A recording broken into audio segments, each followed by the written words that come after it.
Bem-vindo ao nosso podcast do Seu Curso Aqui. E o tema de hoje é para você que quer melhorar o seu desenvolvimento pessoal e profissional. E para falar sobre esse tema, hoje nós recebemos aqui o Dr. Joji Takahashi, ele que é médico pela Faculdade de Ciências Médicas da Santa Casa de São Paulo, especialista em acupuntura e medicina legal, practitioners and master practitioners em PNL pela Sociedade Brasileira de Programação Neurolinguística de São Paulo, trainer em PNL pelo Dynamic Learning Center na Universidade da Califórnia e professor da disciplina de saúde mental na UNAT, na Universidade Estadual de Maringá. São 32 anos de experiência com treinamento de desenvolvimento pessoal. Que currículo, hein, doutor Joji? Boa Oi, noite. oi, Eliane. Obrigado pelo convite e espero que eu possa ser útil nas necessidades das pessoas em relação ao tema abordado, principalmente hoje, né, pela busca incessante de resultados. Doutor Joji, o que é a PNL e como ela pode impactar no nosso dia a dia, na vida das pessoas? PNL é programação neurolinguística, criado na década de 70 por John Grinder e Richard Bandler, um linguista e outro psicólogo, buscaram pesquisar como é que uma pessoa torna-se uma pessoa de sucesso. O que é que algumas pessoas tentam e não conseguem? O que é que as pessoas até nem tentam, quando viu já conseguiu? Se teria alguma coisa em relação à mente para obter esses resultados. E durante as pesquisas eles ficaram surpreendidos porque realmente tem todo um caminho cientificamente que você possa agora orientar as pessoas. Então, elas seguem um padrão. Quem se destaca, quem se desenvolve mais, ela segue um padrão, assim como quem não se destaca. Isso, e é bom lembrar que é exatamente isso. Os programas são resultados adequados ou resultados inadequados, mas são programas. E às vezes as pessoas não têm nem noção disso, que um dia recebeu uma orientação e esses programas vão para o seu subconsciente, fazendo agora, né, acontecer o que muitas vezes conscientemente não gostaria que acontecesse. E também o oposto, né? Quer dizer, o lado correto, de pessoas que não entendem por que tem um monte de Midas, de repente, mas tem todo um padrão mental que você pode detectar agora nessas pessoas. E, doutor Jorge, como que a PNL, ela pode ser aplicada, tá, no cotidiano, no dia a dia, para o desenvolvimento pessoal e profissional? Tem alguma forma disso? Você pode estar aperfeiçoando isso?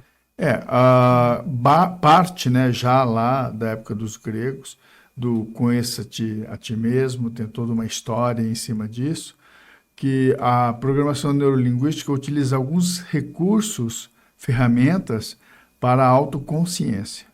Então, por exemplo, assim, clássico, né, são testes que as pessoas fazem. Quero saber minha personalidade, quero saber o meu caráter. É mais ou menos por esse lado, né? A Aham. neurolinguística também tem auxílios dessas ferramentas. Certo. E doutor Jorge, e qual que é a análise transacional? O que é uma análise transacional? Porque as pessoas têm abordado um pouco análise transacional. Ela entra no assunto? Como eu disse, nós temos várias ferramentas para obter esses resultados adequados. Uma das ferramentas dentro da autoconsciência é a análise transacional, uma base de conhecimento que vem lá de Eric Berne em relação a como as pessoas se comunicam e qual é o lado da pessoa que às vezes ela até desconheça que está interferindo até nas negociações. Então, análise transacional é uma parte, uma ferramenta que vai auxiliar você na autoconsciência. E essa autoconsciência agora usa para a comunicação empática. Doutor Jojo, às vezes as pessoas elas têm um pouco de dificuldade de, a gente fala de ferramenta, né? Ferramenta.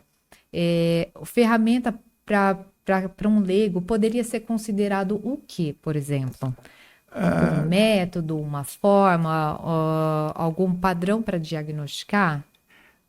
Recursos, Recursos. né? Aham. E esses recursos, tendo mais simples, do tipo, nós usamos palavras do tipo ressignificação, Aham. né? Então, escolhas, tomada de decisões, saber o que que é importante e não é urgente, ou o que que é importante e urgente, por exemplo. Como priorizar as Então, coisas? detectar, ou melhor ainda, poderíamos usar a semântica, que é o significado das palavras, onde as pessoas vão conhecer um pouco mais até do padrão de comunicação. Porque é uma dificuldade, né? Na linguagem, as pessoas não compreenderem o real significado das palavras. E aí, na hora que monta um texto, às vezes vira um texto que a pessoa nem está sabendo mais o que está falando pela semântica, quer dizer, o significado das palavras, como deveria ser, e depois como é aplicado, né? Hoje, principalmente na era moderna, nós temos utilizações de linguagens com significados totalmente diferentes do que seria a origem dela, né? Certo. E nesse contexto, qual a relação da análise transacional com a PNL? São recursos, agora que você aprende o como, esse saber como será que eu poderia me relacionar com uma pessoa difícil? Como que eu vou poder diagnosticar uma pessoa difícil? Então, temos agora estudos onde, ao ter o conhecimento da personalidade da pessoa, facilita agora o que é que eu gostaria que a pessoa compreendesse melhor dentro da sua própria subjetividade. Porque a palavra subjetividade deve ser, assim, mais importante em relação à comunicação do que a gente possa imaginar. A subjetividade somos 7 bilhões, não tem ninguém igual. E dentro desse contexto, deixa eu perguntar, doutor Jouch, né, que o senhor disse dessa parte de comunicação, ela funciona tão bem quanto numa relação familiar, mãe, filho dentro de casa, ou para uma mulher que ela quer empreender também dentro da sua empresa ou do mercado de trabalho, ou do profissional que está no mercado de trabalho, a aplicação dela funciona bem nas duas formas? Sim, e posso até abranger muito mais. Recursos para uma melhor comunicação entre seres. E esses seres, às vezes, desconhecem totalmente como é o padrão mental do outro e as palavras que poderiam dar um impacto positivo ou negativo na pessoa. Do tipo, se você está falando desse jeito, eu não quero mais nem pensar e nem conversar com você. Sendo que a Já pessoa está soltando bloqueia. uma palavra que para ele é uma palavra inocente, né? Nem sabia que seria tão forte dessa maneira para essa Essa outra pessoa. pessoa. Porque é o impacto que o interlocutor recebe, no caso. O slogan, né, que nós falamos assim, o que seria, né, dentro da comunicação? A fala a responsabilidade da comunicação é do comunicador. E isso leva agora a pessoa a pensar melhor sobre o que está falando, porque não basta o que eu estou falando, mas é o que o outro está compreendendo o que eu estou falando. Porque está relacionado com a carga que ela já tem de informação, porque Isso. as informações vêm de lugares diferentes, o conhecimento vem diferente dentro de cada um para formar. Eu posso dar um exemplo assim, a palavra ladrão. Dependendo de onde a pessoa está morando, ladrão não significa nada. Aham. E dependendo é tudo. Então, às vezes, chamar alguém de ladrão, a pessoa nem vai dar bola, mas a outra Vai pode se querer sentir te muito processar, ofendida. querer te matar. Então, o que importa na comunicação é o que é que eu vou agora fazer acontecer dentro do outro, né? E isso ajuda. A PNL ela vai conseguir auxiliar quando eu estiver falando, ou a pessoa estiver falando, ela prevê um pouco mais do que vem do interlocutor, a ter um pouco dessa clareza de distinguir a pessoa com quem ela está falando, Isso. auxilia? E no próprio significado então, das palavras, por exemplo, convencer ou persuadir, tem uma diferença muito grande. Muito. Mas, como se usa no corriqueiro aí, fala como se fosse tudo igual, como sinônimo. Ao passo que quem compreende o que é convencer e o que é persuadir, claro que vai procurar agora, dependendo da situação que esteja vivendo, é melhor persuadir do que tentar convencer. Certo. Doutor Jorge, e as emoções que têm correlação com o desempenho profissional, você consegue permear elas e extrair elas também através da PNL, diagnosticar as emoções? Não só isso, mas orientar para como eu reajo em determinadas situações de raiva, de tristeza, de alegria e de medo. E até posso dar o exemplo mais clássico de bater um pênalti. Certo. Como que você pode bater um pênalti com possibilidade de marcar o gol ou de não marcar o gol? Então, o estado emocional vai ditar bastante como o seu corpo vai se comportar. Às vezes a pessoa fala, não, mas eu não queria errar. Mas acaba errando porque o corpo se comportou de acordo com a emoção de quem vai bater o pênalti. Que ela estava sentindo no momento. Isso daí vale em qualquer contexto, até nas eleições. Certo. E qual emoção, assim, que na experiência do senhor, com tantos anos de trabalhando com pessoas, que o senhor acha que se destaca e que ela é um impeditivo para o desenvolvimento e para uma carreira de abundância? O clássico é dizer assim, o medo, ele paralisa. Então, o medo realmente é um sentimento em que as pessoas têm que buscar compreender o que é que desenvolveu isso na pessoa, né? Nós falamos que existem 4 tipos básicos de medo com uma força de paralisar. O primeiro seria doença, envelhecimento, morte. Isso daí, para o ser vivo, gera um medo mesmo. O segundo medo já é mais no nosso mundo capitalista, que é o medo da pobreza. Também é um modo de travar, né? Terceiro medo é o medo de ser ridicularizado, das pessoas falando que você errou, que você não tem capacidade. Então, a crítica vai levar a uma ridicularização. E o quarto, que é lá na Universidade da Terceira Idade, a gente dá ênfase sobre isso, o quarto medo, que é o quarto medo que nós chamamos o medo da solidão, que podemos voltar agora e fazer análise do tipo, nenhum homem é uma ilha.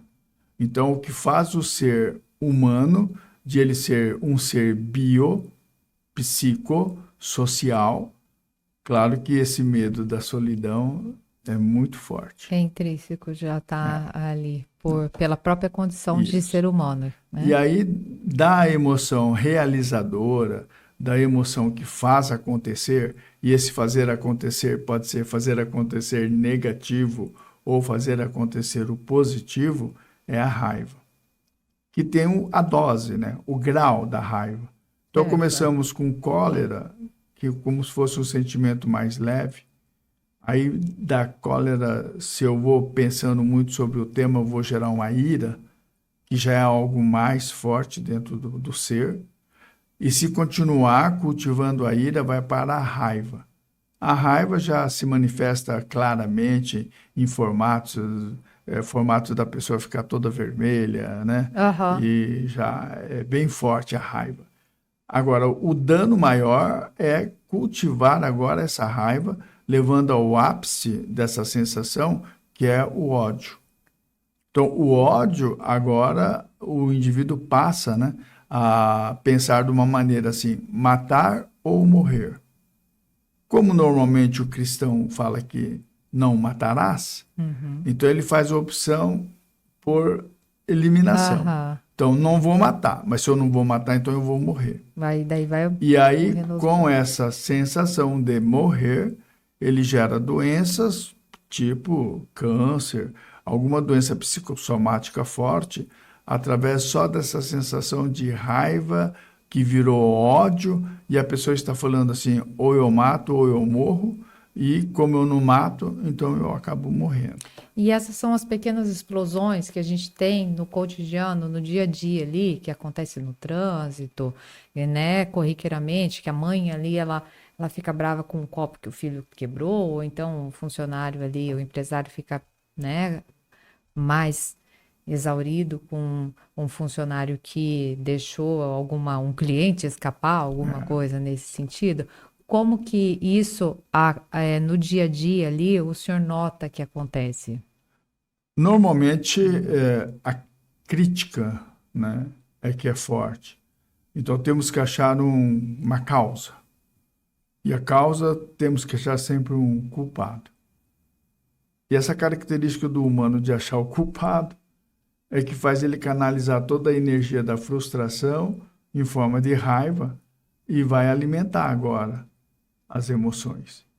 E esse alimentar, como eu disse para você, pode ser meio superficial, tipo cólera, mas pode ir para o extremo, que é o ódio. Todo caso, dificilmente alguém gera uma emoção tão forte como o ódio de um instante para o outro.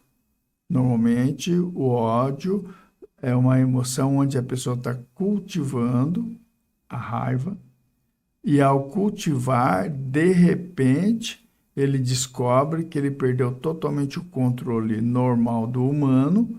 Então, a emoção tomou conta, a razão não tem mais força de manifestação e acaba se indo para algo tipo assassinato por estar agora com ódio.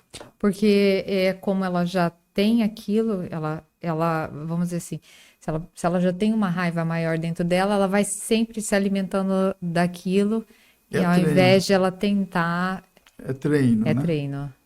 Então, hoje, provavelmente, temos um grande treino em cima dessa sensação, né, de injustiça. Certo. E o senhor comentou alguma coisa assim, de buscar, a pessoa tem a tendência a achar a desculpa no outro, a responsabilizar o outro. Isso também é perfil, isso também é padrão, acontece, é reversível? Tendo consciência e buscando a correção, sim, mas a maioria faz inconscientemente isso. Então, por isso que vale a pena ao tal da autoconsciência, saber como é que são os programas mentais que estão dentro da gente e qual é o critério que esse próprio programa faz a gente escolher. Tipo, em relação à dignidade. Pode ser que algo dentro de mim seja tão forte em ser ferido na dignidade que me causa uma submissão a uma situação, viro escravo pela dignidade ferida. E, ao mesmo tempo, eu posso me tornar um revolucionário. Eu vou fazer uma guerra contra alguma coisa que eu me senti, né, frustrado, alguma coisa que fez eu sentir inválido, alguma coisa que mexeu com a minha dignidade. Então, a própria dignidade ela pode gerar crises violentas do tipo pânico geral.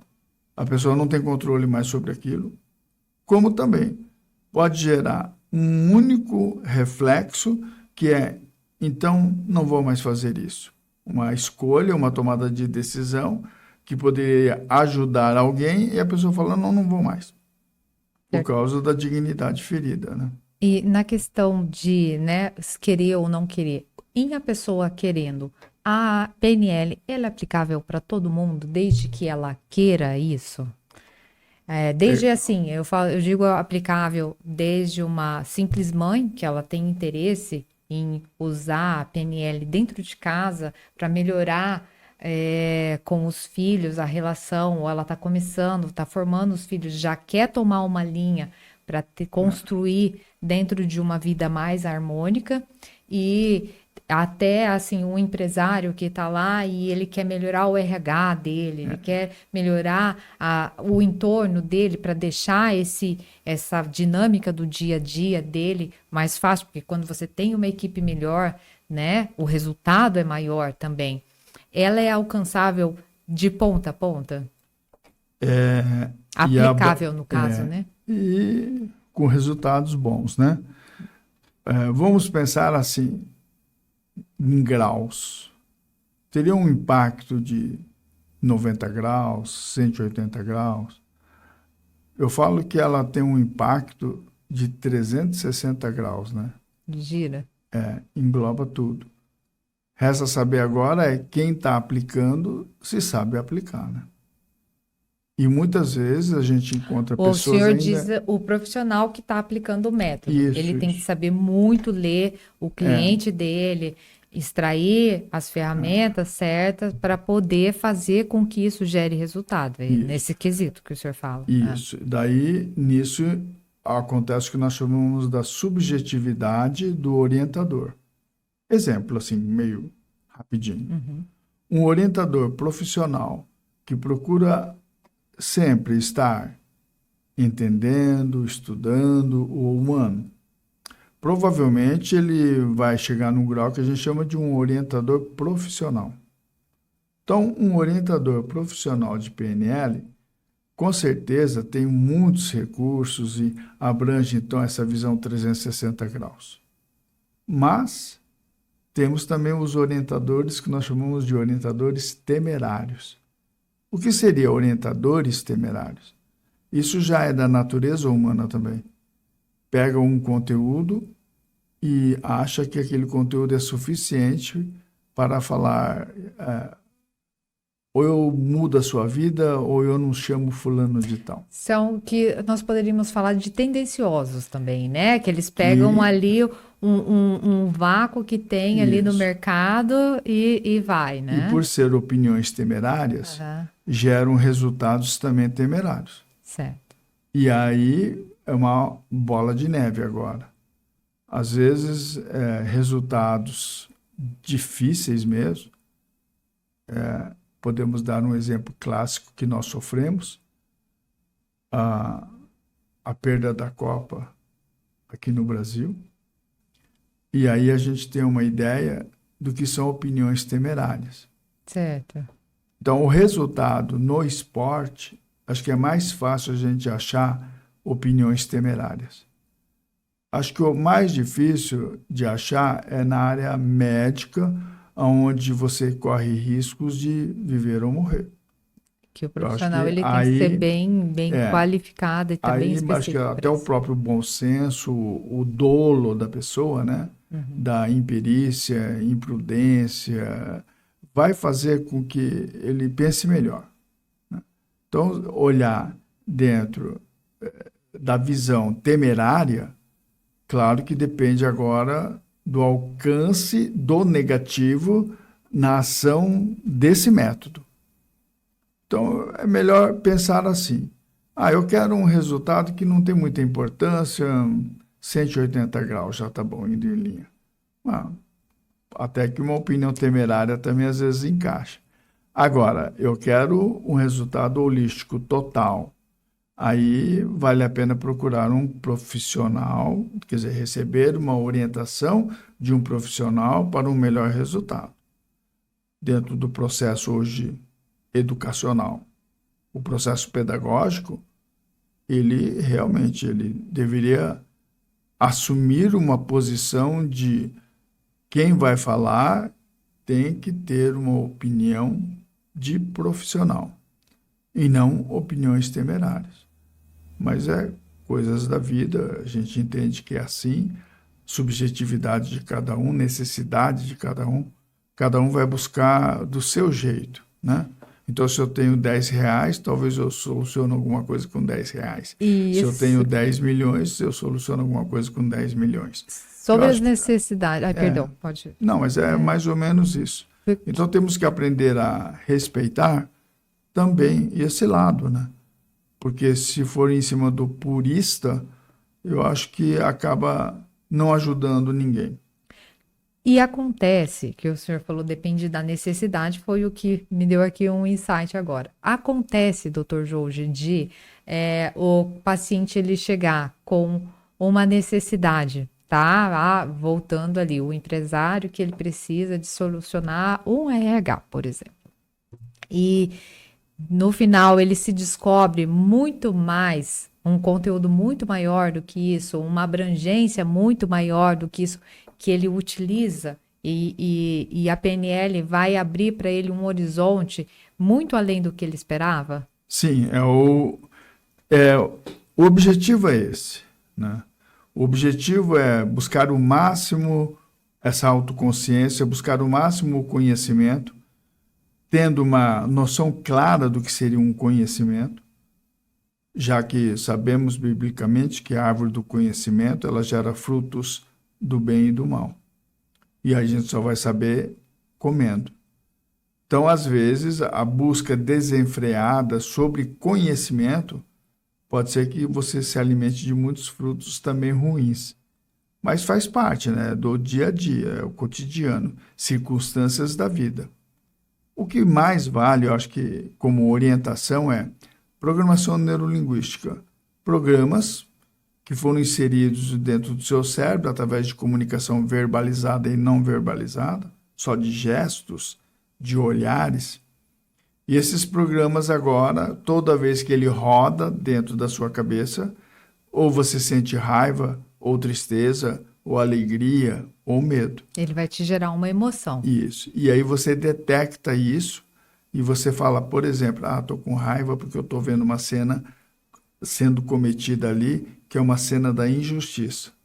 E aí você sabe o nível que você está reagindo em relação à injustiça. Você tem mais clareza com relação a identificar e da onde que vem essa emoção naquele momento. Isso. Aí quem é você naquele contexto. Maravilhoso, doutor Jorge. E para finalizar o nosso bate-papo, o senhor queria deixar alguma consideração final aqui para os nossos espectadores? No contexto atual, com essa evolução tecnológica, mundo digital, inteligência artificial, a velocidade que impôs-se em busca do conhecimento e do aprimoramento, a programação neurolinguística ela vem auxiliar até em abrandar o aspecto da ansiedade, essa preocupação em relação ao futuro, e também dar uma segurança até em relação a essa angústia em relação ao passado, do que poderíamos ter feito melhor ou pior. Então, neurolinguística é algo atual, que ajuda agora a melhorar, principalmente, a adequar a velocidade do processamento cerebral, fazendo com que as pessoas melhorem da preocupação, melhora da situação da ansiedade, onde possa obter um resultado mais tranquilo, mais harmônico, analisando como é que o meu cérebro funciona, como que foi solicitado agora, principalmente pela inteligência artificial, o resultado que eu poderia entregar. Então, serve como uma ferramenta para todos, como se fosse um calmante, algo que daria mais segurança até para a pessoa saber o que ela está fazendo e o resultado que ela pode obter. Então, como consideração final temos uma ferramenta muito boa, que vai ajudar, então, a melhorar o estado harmônico da sociedade e que já tem mais de 50 anos de história, onde as pessoas já estão aplicando, têm um conhecimento sobre isso e ampliando ainda mais a área do conhecimento. Então, como consideração final ainda bem que com o avanço tecnológico nós temos junto a força da programação neurolinguística. Otimiza tudo. Ela melhora, traz tudo para o lugar. Doutor Jorge, esclarecedor. Muito obrigado pelo bate-papo, tá? Muito obrigado pela presença do senhor aqui. Eu que agradeço o convite e tendo essa oportunidade de poder orientar as pessoas sobre isso e até também desmistificando, né, certos conceitos, podemos ajudar toda a sociedade. Obrigado. É isso, eu que agradeço. Agradeço você também que esteve com a gente até o final desse nosso bate-papo. A gente espera aqui no seu curso aqui para a próxima.